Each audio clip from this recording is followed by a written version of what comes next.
এইটো ভিডিও বনাই আছো মই ৰাতিপুৱাই কাৰণ মই যাব লাগিব কলেজ সেইবাবে ৰাতিপুৱাই ষ্টাৰ্ট কৰিছো ভিডিও কোৱালিটিৰ লগতে সাউন্ড কোৱালিটি ঠিক নহব পাৰে যেহেতু মই উঠি ষ্টাৰ্ট কৰিছো ভিডিও বনাবলৈ আৰু এইটো ভিডিও মই নবনাও বুলি ভাবিছিলো কিন্তু পোষ্ট আছে বহুত সেইবাবে বহুতে হয়তো অপৰচুনিটি হেৰাব পাৰে অপৰচুনিটিটো যদি হেৰাই যায় তেনেহলে পিছত ঘূৰি নাহিব পাৰে কাৰণ পোষ্ট আছে 10190 টা একেবাৰে বহুত পোষ্ট এই পোষ্ট কেইটা কিহত আছে কেনেকে আছে বা এপ্লাই কেনেকে কৰিব লাগিব বা নটিফিকেশন কোড পাব সকলোবোৰ ডিটেইলছ আজিৰ এই ভিডিওত উল্লেখ কৰিম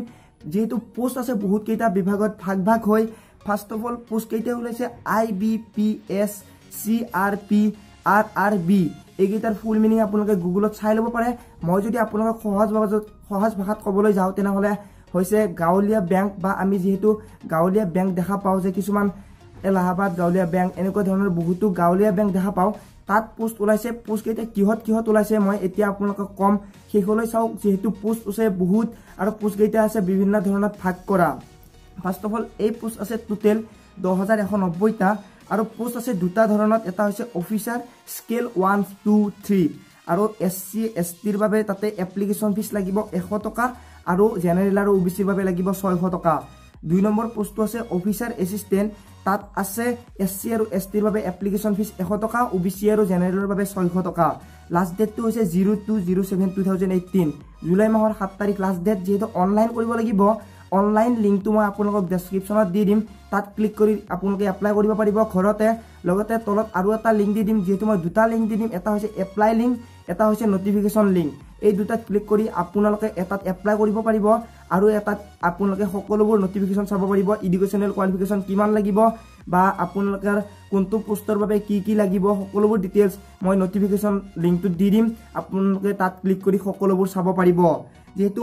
এতিয়া হৈছে এক্সাম সেন্টাৰ বহুতে খুদিব যে exam centre code main exam centre কেইটা হৈছে গুৱাহাটী আৰু শিলচৰ আৰু প্ৰিলিমিনাৰী এক্সাম সেন্টাৰ কেইটা হৈছে ডিব্ৰুগড় গুৱাহাটী যোৰহাট কোকৰাঝাৰ শিলচৰ আৰু তেজপুৰ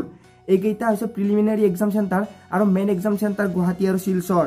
এতিয়া হৈছে অফিচাৰ অৰ্থাৎ পোষ্ট আছে দুটা ধৰণত এই দুটা পোষ্টত কেনেকে ভাগ কৰা আছে মই এতিয়া আপোনালোকক কম ফাৰ্স্ট হৈছে অফিচাৰ স্কেল 3 তাত ওলাইছে সিনিয়ৰ মেনেজাৰত পদ টোটেল পোষ্ট আছে 160 টা officer scale 2 manager information technology officer তাত আছে 81 পোষ্ট তাৰ পিছত officer scale 2 manager general banking officer তাত আছে 1208 অৰ্থাৎ 1208 টা পোষ্ট আছে তাৰ পিছত আছে officer scale 2 manager treasury manager তাত আছে 17 টা পোষ্ট তাৰ পিছত officer scale 2 manager chartered accountant তাতে আছে 21 টা পোষ্ট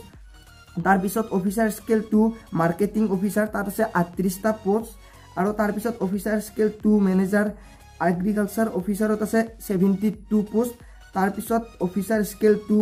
ল অফিচাৰত আছে 32 পোষ্ট আৰু তাৰ পিছত অফিচাৰ স্কেল 1 এসিস্ট্যান্ট মেনেজাৰত আছে 3312 টা পোষ্ট বহুত পোষ্ট আছে তাত তাৰ পিছত অফিচাৰ একাউন্টেন্ট অৰ্থাৎ মাল্টিপাৰপাছত আছে 5249 টা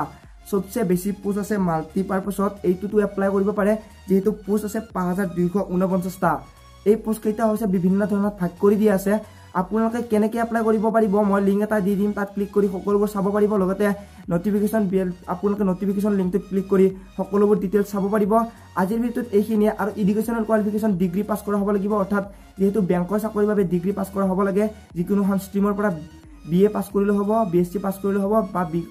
BCom পাছ কৰিলে হ'ব আজিৰ ভিডিওত এইখিনিয়ে যদি ভিডিওটোৰ পৰা আপোনালোকৰ লাভ হৈছে লাইক শ্বেয়াৰ কৰিব নাপাহৰিব আজিলৈ মানে পুনৰ লগ পোৱাৰ আশাৰে মই জিতুমণি জয় আই অসম।